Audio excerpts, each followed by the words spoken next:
तो नमस्कार साथियों, आप सभी को स्टार्ट साइंस क्लास में तहे दिल से स्वागत करता हूं। और आज हम देखने वाले हैं क्लास 10 का पॉलिटी चैप्टर नंबर का 5 है और चैप्टर का नाम है राष्ट्र निर्माण की चुनौतियां, मतलब लोकतंत्र की क्या चुनौतियां हैं। ये आप देखेंगे लोकतंत्र की चुनौतियां। अब भाई साहब, चुनौती किसे कहते हैं?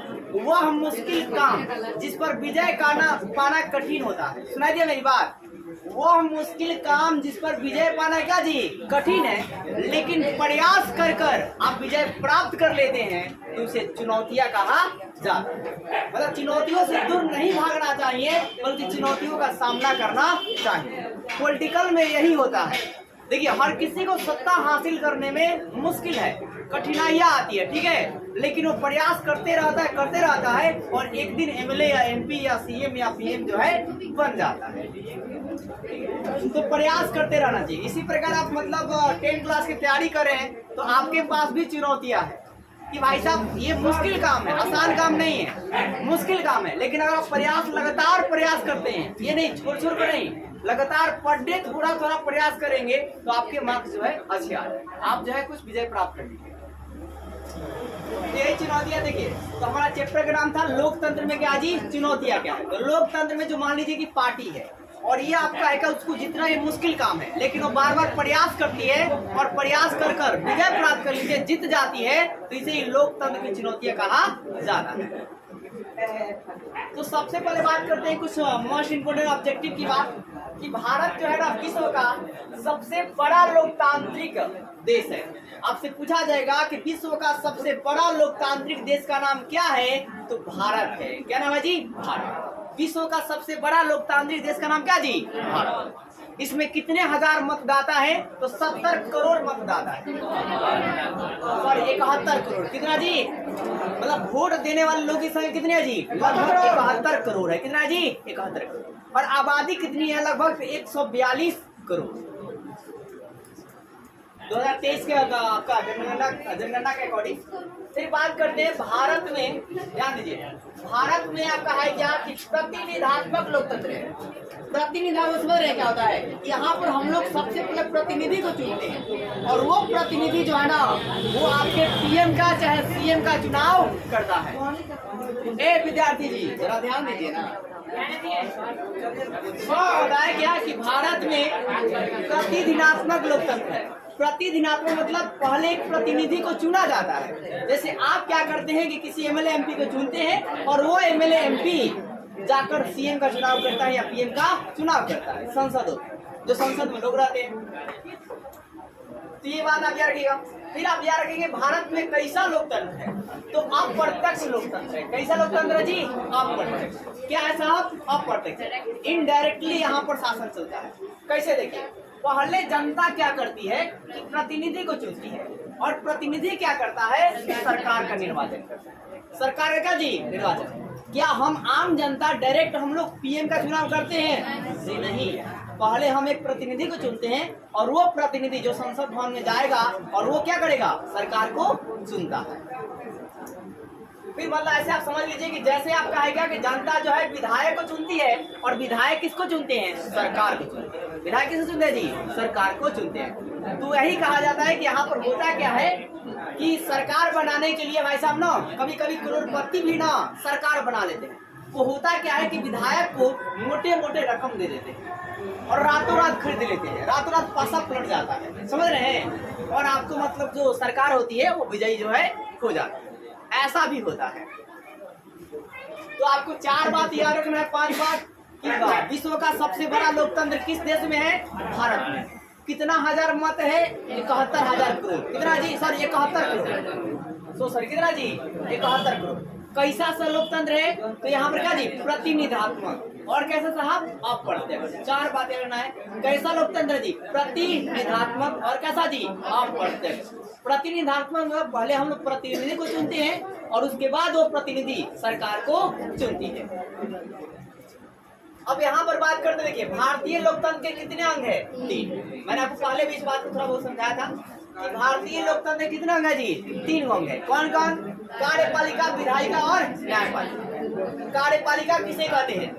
आप सुनिए, तो भारतीय लोकतंत्र का वह अंग जो कानून लागू करती है उसे कार्यपालिका कहा जाता है। फिर से एक बार समझिएगा ध्यान से, ऐसे ही पेपर में लिखिएगा कि भारतीय लोकतंत्र का वह अंग जो कानून को लागू करती है उसे कार्यपालिका कहा जाता है, और भारतीय लोकतंत्र का वह अंग जो कानून बनाती है या कानून बनाने का काम करती है उसे विधायिका कहा जाता है, और भारतीय लोकतंत्र का वह अंग जो कानून का देख रेख करती है या न्याय दिलाने का काम करती है उसे न्यायपालिका कहा जाता है।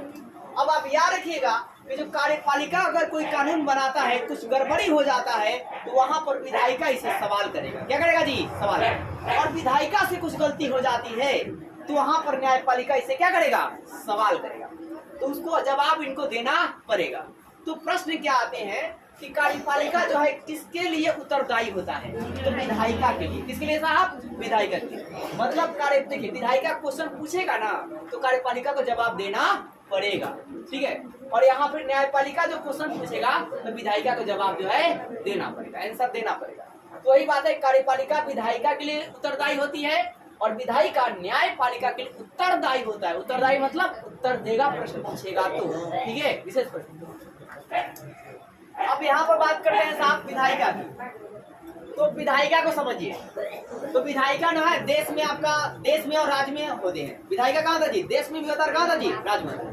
राज्य में साहब संसद होता है, क्या था जी? संसद। अब संसद में ना दो भागों बढ़ जाता है, एक लोकसभा में और एक राज्यसभा। एक लोकसभा में क्या जी? राज्यसभा। जो प्रतिनिधि चुनकर जाते हैं जनता के द्वारा आपने एक प्रतिनिधि को चुन दिया और वो प्रतिनिधि कहाँ जाके बैठेगा? संसद में। कहाँ बैठेगा जी? संसद। मतलब लोकसभा में। संसद किस भाग में बैठा है? लोकसभा में बैठा है। और यहाँ पर लोकसभा में भारत में कितनी सीटें है जी? 205 से कितना जी? 43। अब प्लस का साहब क्या जी? ये एक ठीक होंगे, ये अलग से इनको लिया जाएगा। तो पूछा जाएगा भारतीय लोकसभा में कितने सीट है? टोटल कितना है? 545। लेकिन आपका इस तरफ सिर्फ लोकसभा में कितना जी? 543। और दो क्या होता है जी? एक सीट। तो कुल जब पूछेगा तो कुल कितना होगा? 545।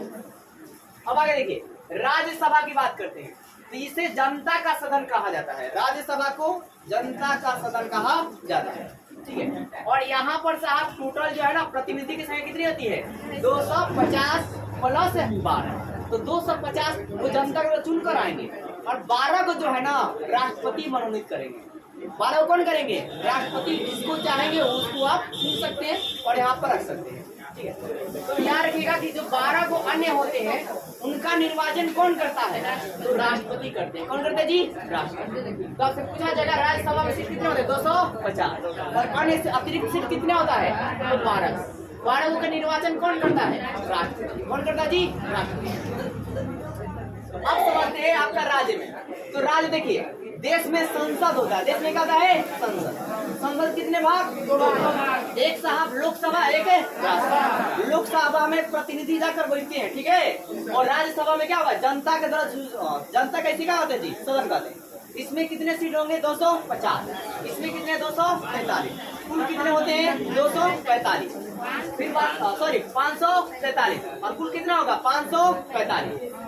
और इसमें देखिए अन्य कितने होते हैं? 12। निर्वाचन कौन करेगा साहब? राष्ट्रपति। अब राज्य में बात करते हैं। राज्य में क्या होता है? विधानमंडल होता है। क्या था जी? ये आपसे पूछा जाएगा, विधानमंडल देश में होता है कि राज्य में होता है? कोई ऐसी आपके बुजुर्ग भी पूछ देंगे, अब आपसे नहीं पता रहेगा, बोल दीजिएगा देश में होता है, तो वहां पर दिक्कत हो जाएगी ना, बोले क्या पढ़ते हो। तो इसलिए आपको इसको समझना है कि राज्य में क्या होता है जी? विधानमंडल होता है। क्या था जी? विधानमंडल। और विधानमंडल में बात करते हैं तो इसके दो पार्ट है, एक विधानसभा का और एक जी विधान परिषद का। एक विधानसभा होता है, क्या था जी? विधान परिषद। अब तीसरा बात करते हैं, देखिए कार्यपालिका की। क्या जी? कार्यपालिका पहला वाला।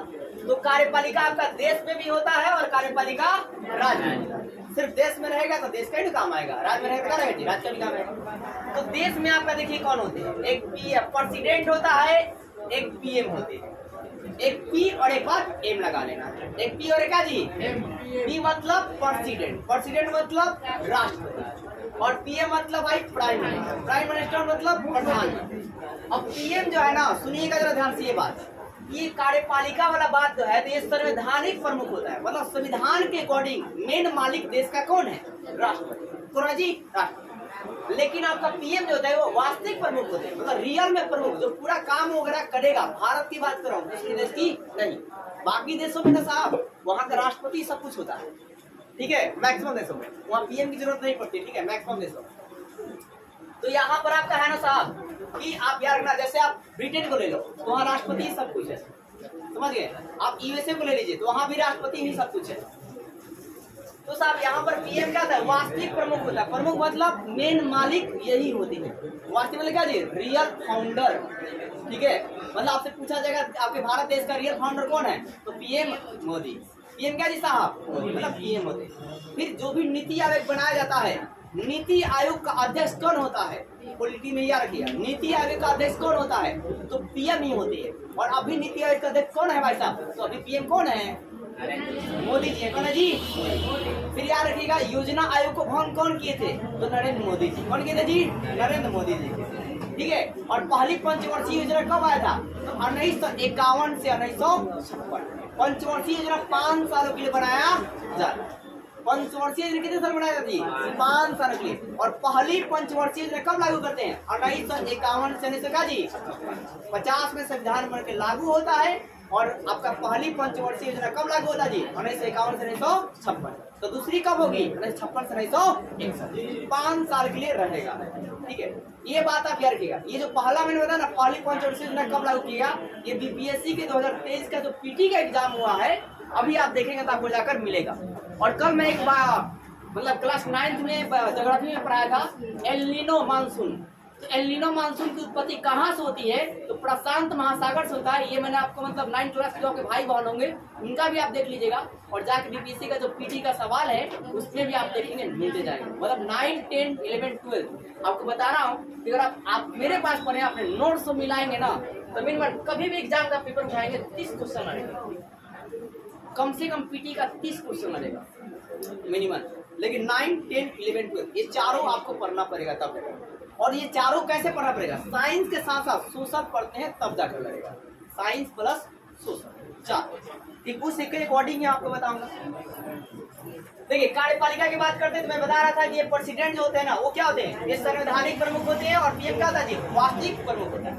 अब यहाँ राज्य में बात करिए तो राज्य में राज्यपाल या गवर्नर होता है। तब पूछ लिया जाएगा गवर्नर कहाँ होता है, देश में कि राज्य में, राज्य में। फिर क्या होता है साहब, मुख्यमंत्री। क्या होता है जी, मुख्यमंत्री, बात तो सबको जाती है। तो राज्यपाल को याद रखिएगा गवर्नर कहते हैं। ये संवैधानिक प्रमुख होते हैं। वैसे उसी प्रकार ये क्या होता है, संवैधानिक प्रमुख, मतलब संविधान के अकॉर्डिंग ये मालिक है, ठीक है। और ये साहब क्या वास्तविक प्रमुख है। रियल लाइफ में कौन मालिक है, मुख्यमंत्री। जो मुख्यमंत्री कहेंगे वही होगा, ठीक है। ऐसे बिहार का मुख्यमंत्री कौन है जी, श्री नीतीश कुमार। अब देखिए न्यायपालिका की बात करते हैं। तो न्यायपालिका भी आपका दो तरह है, एक देश में और एक राज्य में। देश में जो है सुप्रीम कोर्ट होता है, मतलब सर्वोच्च न्यायालय। और राज्य में क्या होता है साहब, हाई कोर्ट। क्या था जी, हाई कोर्ट। और हाई कोर्ट मतलब क्या जी, उच्च न्यायालय। क्या साहब, उच्च। जैसे हाई स्कूल देखते हैं ना, तो क्या लिखता है, हाई स्कूल मतलब उच्च विद्यालय। उसी प्रकार हाई कोर्ट मतलब उच्च न्यायालय। तो अगर कोई आप कहेगा, सबसे पहले तो जिला स्तरीय न्यायालय होते हैं, ठीक है। जिला स्तरीय में आपने कोई केस फाइल किया, वहां पर आपको लगता है कि आपकी सुनवाई अच्छी से नहीं हुई है, तब जाकर वो आपका केस फाइल जो है हाई कोर्ट में जाएगा। और हाई कोर्ट में भी सुनवाई अच्छे से नहीं आया, तब जाकर आप सुप्रीम कोर्ट में जा सकते हैं। और सुप्रीम कोर्ट ने भी फैसला नहीं लिया तो आपके पास एक ही आदमी है, वो कौन है जी, प्रेसिडेंट, जो आपको बचा सकता है। इसके अलावा आपको कोई बचा नहीं सकता। तो भी जो प्रेसिडेंट होते हैं ना, वो भी जनता को मतलब क्या चल रही है, क्या मतलब इंटरव्यू चल रहा है, क्या मीडिया में बात फैला हुआ है, इसी चीज को देखते हुए वो भी आपका सजेशन जो है लेते हैं। अगर बहुत ज्यादा मतलब तय हो गया है कि नहीं, मतलब आप अपराधी हैं, तब वहाँ पर आपको क्या होते हैं, वो प्रेसिडेंट जो होते हैं वो भी बोल देते हैं आप ही अपराधी, आप जाइए। तो उम्मीद करता हूँ वीडियो अच्छी लगे। वीडियो को लाइक कीजिए और चैनल सब्सक्राइब शेयर कीजिए।